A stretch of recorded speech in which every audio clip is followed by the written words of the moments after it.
Is not having enough time something you constantly struggle with? Do you continually find yourself saying, I just don't have enough time to get things done, or there just aren't enough hours in the day, or why does it take so much time to get these things done? Well, the truth is that the more statements you make about not having enough time, the more you will attract not having enough time. So, how can you make time your friend? How can you change the way you think about time in order to change your experience of time? Hi, my name's Llewellyn Ferreira, health and wellness coach with over 25 years of experience helping clients lose weight, improve their digestion, and get on a personalized nutrition plan that helps them feel energized again. On this channel, we talk about all things wellness, including the connection between the physical body and the spiritual. So hit that subscribe button to keep learning how to elevate your life.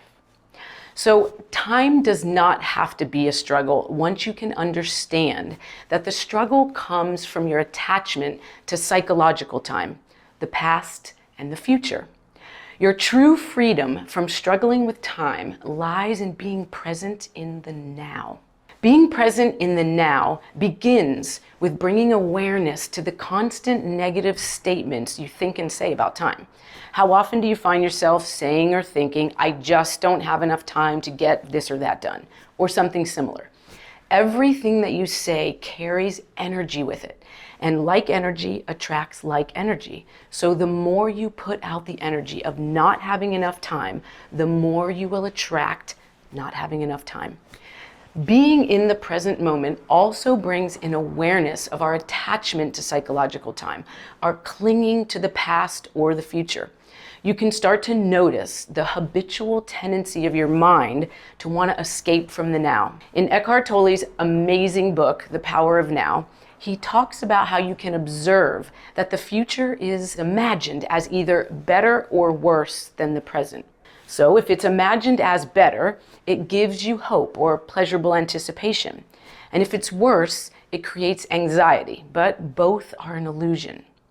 This observation alone brings more presence into your life automatically. The moment you realize that you're not present, you're actually present. Whenever you are able to observe your mind, you are no longer trapped in it, no longer trapped in psychological time. Notice how often your attention is in the past or the future. Don't judge it or analyze it. Just watch the thought, feel the emotion, observe the reaction. This will bring you something more powerful than any of the things you observe. It will bring you the power of presence itself. And this is freedom from the struggle of time. Some questions you can ask yourself are you always trying to get somewhere other than where you are? Is most of your doing just a means to an end? Are you always focused on becoming, achieving, and attaining something, or alternatively, chasing some new thrill or pleasure? These are life-altering questions. And when I honestly looked at these questions for myself, it was a game changer for me. I realized that all these questions were true for me. And this was one of the main causes for all the anxiety I was experiencing in my life. My mind was so in the future that I was missing the power of the present moment. And the deeper truth, as Eckhart Tolle explains, is that the future is usually a replica of the past. And real transformation depends upon whether you can become present enough to dissolve the past by accessing the power of the now. If your mind carries heavy burden of the past, you will experience more of the same. The past perpetuates itself through lack of presence. The quality of your consciousness at this moment is what shapes the future, which of course can only be experienced as the now. Your degree of presence determines the quality of your consciousness. So the only place where true change can occur and the past can be dissolved is the now. And one last thing to contemplate from Eckhart Tolle.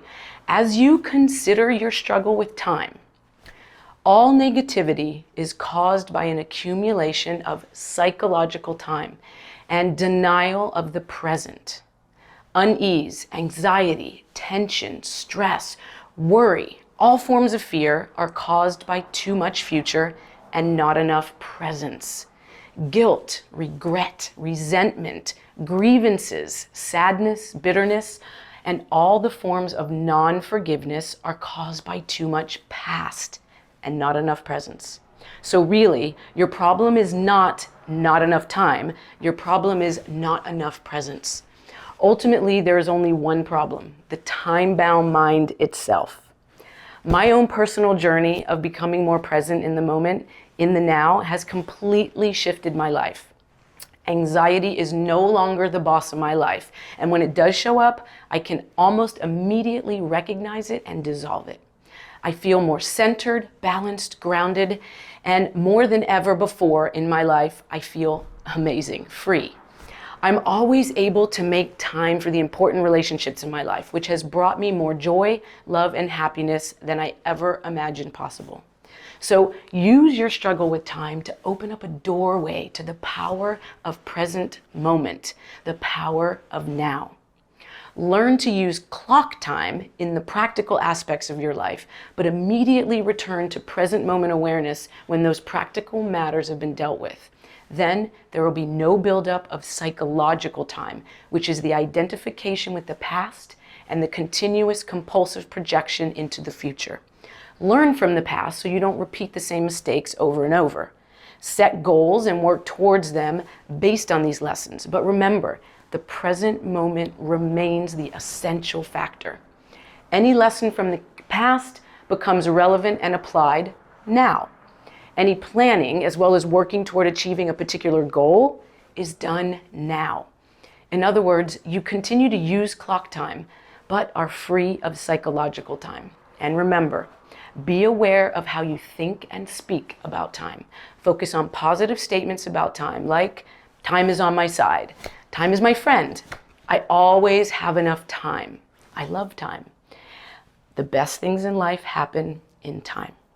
This will not only attract more time in your life, but it will also bring you right into the present moment and the power of now. So if this has resonated with you, first, I highly recommend reading the book, The Power of Now by Eckhart Tolle. It will take you on a deeper dive into the magic of the present moment and the freedom of time. And second, please hit the subscribe button to check out more of my videos on whole life wellness. Until next time, much love and live life in the now.